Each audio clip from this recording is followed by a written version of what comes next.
Hi friends, good evening. কেমন আছো সবাই? আশা করছি তোমরা সকলে ভালো আছো। আমিও কিন্তু বেশ ভালো আছি। আজকে আবারও চলে আসলাম বাণীপুর মেলাতে। আর এই মেলাতে আমি এই প্রথমবার আসলাম, যদিও ঘরের ধারে কাছে, কিন্তু আসা হয় না কোনো সময়। আজকে তোমাদের দাদাভাই বাড়িতে ছিল, তো চলে আসলাম তাই জন্য। তো এসেই প্রথমে দেখো সামনেই হচ্ছে গাড়ি পার্কিংয়ের ব্যবস্থা আছে। তো এখানে অনেক বাইক জমা হয়েছে, তো এখানে 30 টাকা দিয়ে বাইকটাকে পার্কিং করতে হলো। আর এখানে লেখা আছে বাণীপুর চৌমাথা।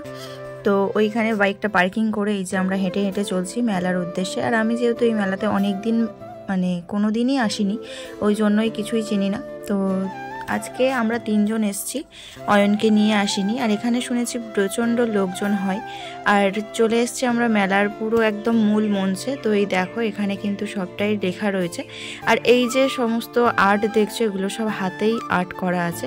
আর এই ভিতরে দেখো প্যান্ডেলটাও খুব সুন্দর করে সাজিয়েছে। এখানে হচ্ছে বাউল গান হচ্ছে বা আরও লোকগীতি, ঠিক আছে, এইসব অনুষ্ঠান হচ্ছে।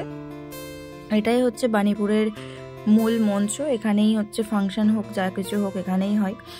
আর চলো আমরা এবারে ওই আশেপাশের দোকানগুলো তোমাদেরকে একটু ঘুরিয়ে দেখাই। যদিও সেইভাবে ঘুরিয়ে দেখাতে পারিনি তোমাদের সঙ্গে, কেননা ছোটু ভীষণ বিরক্ত করছিল। ও দুপুরবেলা ঘুমানো অভ্যেস তো। আর আজকে না, ও দুপুরবেলা ঘুমায়নি, ওই জন্যই বাইকে আস্তে আস্তে ঘুমিয়ে পড়েছিল। তারপরে দেখছি যে এখানে এসে জেগে গেছে, তো একদম কোল থেকে নড়ছে, ছাড়ছিলই না। তো তোমাদের দাদাভাই যতটা পেরেছে ভিডিও করেছে। তো এখানে দেখো বাচ্চাদের শীতের জামা কাপড় থেকে রেস্টুরেন্টের খাবার, তারপরে মাটির সমস্ত গয়না, আর ব্যাগ তো অঢেল, ব্যাগের কোনো শেষ নেই। আর খাবারের দোকানও আছে। আর একটু সামনের দিকে গেলেই দেখতে পাবো 10 টাকার সেল, 20 টাকার সেল, 50 টাকার সেল, তারপরে কাঠের জিনিস। কি বলবো, এখানে এত বড় মেলা আমি তো আমার জন্মে আমি কোনোদিন দেখিনি। আমি প্রথমবার এত বড় মেলা দেখছি। আর লোক তো সেইভাবেই হয়েছিল। আর এখানে দেখো প্রচুর আইটেম আছে, প্রচুর। তো এখানে কি বলবো, বাঁশের যে ঝুড়ি টুড়িগুলো হয়, বাঁশের হাতের কাজের যে জিনিসগুলো, সেগুলো কিন্তু এখানে বসেই ওরা বানিয়ে তৈরি করে দিচ্ছে। জুটের ব্যাগ, সব কিছুই এখানে পাবে। তো তোমরা যদি কেউ বাণীপুর মেলাতে আসতে চাও, তোমরা চলে আসতে পারো। আর এই মেলাটা হচ্ছে হাবড়া বাণীপুর মেলা, হাওড়া না কিন্তু, হাবড়া। এটা উত্তর 24 পরগনাতে হাবড়া বাণীপুর মেলা। তোমরা যদি ম্যাপে সার্চ করো তো ম্যাপে পেয়ে যাবে। তো চলো, আমি আর কিছু বলার ভাষা পাচ্ছি না, তোমরা শুধু দেখতে থাকো।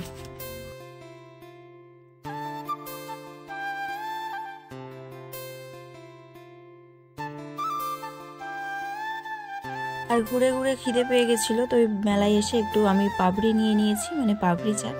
আর তোমাদের দাদাভাই ঘুগনি খাচ্ছে। তো এই পাপড়ি চায়ের প্লেটটা হচ্ছে 50 টাকা নিয়েছে, আর ঘুগনি হচ্ছে 20 টাকা। তো চলো তোমাদেরকে সব কিছুই কিন্তু বলে দিলাম ডিটেলসে। আর আমরা ঠিক মেলার পিছন দিকটাই আছি। ভেবেছিলাম মেলায় গেছি অনেক কিছু কিনে নিয়ে যাব, কিন্তু বিশ্বাস করো কিচ্ছু কিনে আনতে পারিনি। আমি একটা গলার সেট নিয়েছিলাম, সেট বলতে একটা চোকার টাইপের নিয়েছি 30 টাকা দিয়ে। আর একটা ফুল নিয়েছিলাম, প্লাস্টিকের আর্টিফিশিয়াল একটা ফুল নিয়েছিলাম, ব্যাস, আর কিচ্ছু নিতে পারিনি।